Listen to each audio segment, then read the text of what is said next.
Desa Adat Kuta, sebuah desa dengan tempat yang penuh dengan pesona budaya dan keindahan alam. Terletak di pesisir pantai Bali, Kabupaten Badung, desa ini terkenal akan pantai Kuta yang menawan. Di balik keunikan Desa Adat Kuta yang tidak hanya terbatas pada keindahan alamnya, Kuta juga memiliki sosok seniman yang dikenal seluruh Bali bahkan luar negeri yang bernama Iwayan Lotring. Iwayan Lotring merupakan seniman asal Banjar Tegal Kuta, Kabupaten Badung, Provinsi Bali yang lahir pada tahun 1887 yang merupakan seorang penari, musisi, dan juga komposer dengan karya komposisi fenomenalnya sehingga dikenal sebagai maestro pelegongan.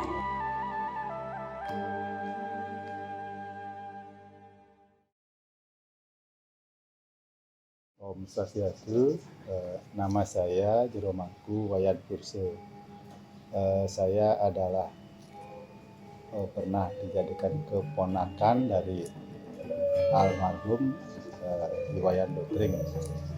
Dalam perjalanan hidup beliau sudah banyak melanglang buana ke seluruh Bali, bahkan sampai ke dunia, yaitu salah satunya ke India. Dan karya fenomenal beliau yang masih melekat dan banyak dikenal di Bali sampai saat ini yaitu gending layar samas atau saat ini dikenal sebagai liar samas.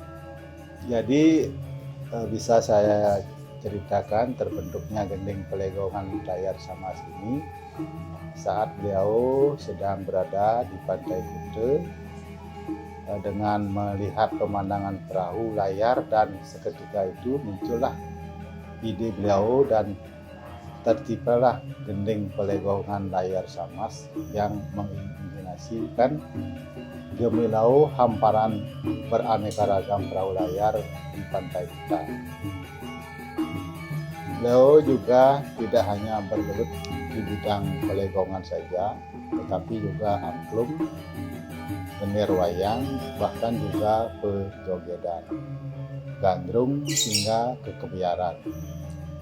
Beliau sangat pandai menari tari nandir, gandrung maupun legong, bahkan menguasai keterampilan seperti membaca, melakukan, serta memahami karya susastra Bali klasik.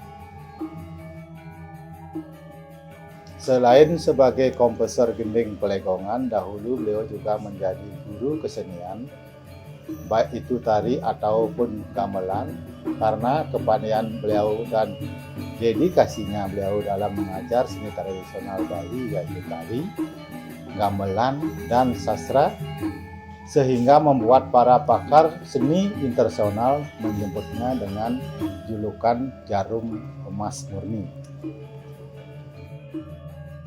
Karena dedikasi dan kecintaan beliau terhadap kesenian tradisional Bali membuat beliau menerima sejumlah penghargaan, di antaranya Dharma Kesuma dari pemerintahan Provinsi Bali pada tahun 1974, serta penghargaan dari Menteri Pendidikan dan Kebudayaan sebagai tokoh pembina dan komponis kerawitan Bali pada tahun 1978.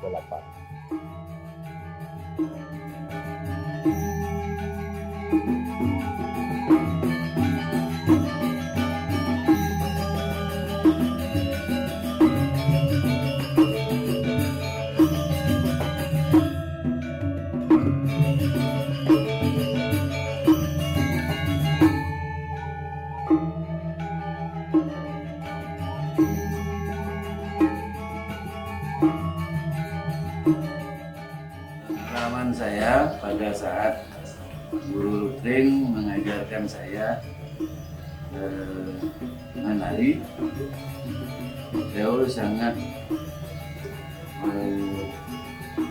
sekali mengajarkan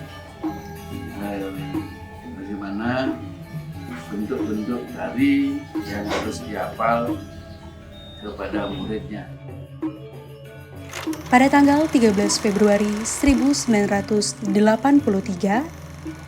ketika usianya mencapai 96 tahun, Bali kehilangan salah satu ikon seni terbesarnya, Iwayan Lotring.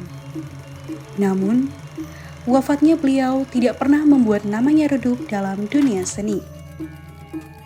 Sebaliknya, Iwayan Lotring terus menjadi sumber inspirasi bagi generasi seniman muda yang mengenang karya-karyanya yang luar biasa dan berusaha mewarisi semangat seni yang beliau perjuangkan sepanjang hidupnya.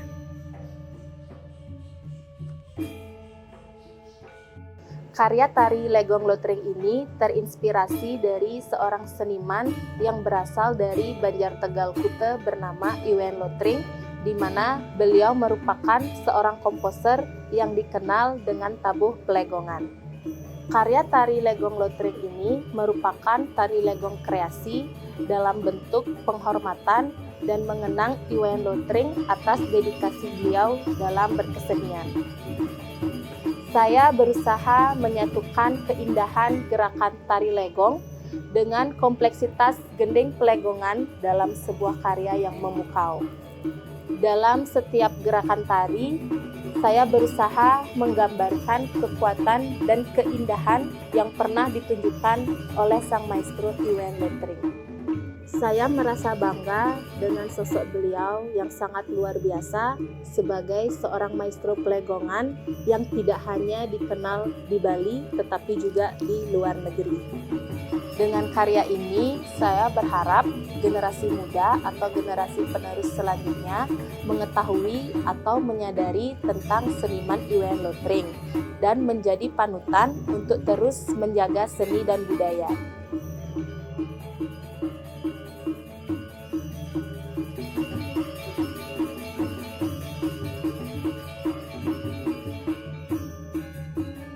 Dalam alunan aransemen gending palegongan yang dibuat dan setiap gerak langkah tari tradisionalnya terkandung pesan harapan untuk generasi berikutnya. Lotring tidak hanya meninggalkan karya seni yang indah, tetapi juga api semangat untuk melestarikan perjuangan, melestarikan budaya dan alam Bali yang kaya. Dengan kepiawaian dan dedikasi beliau terhadap kesenian tradisional Bali, membuat para pakar seni internasional menyebutnya dengan julukan Jarum Emas Murni.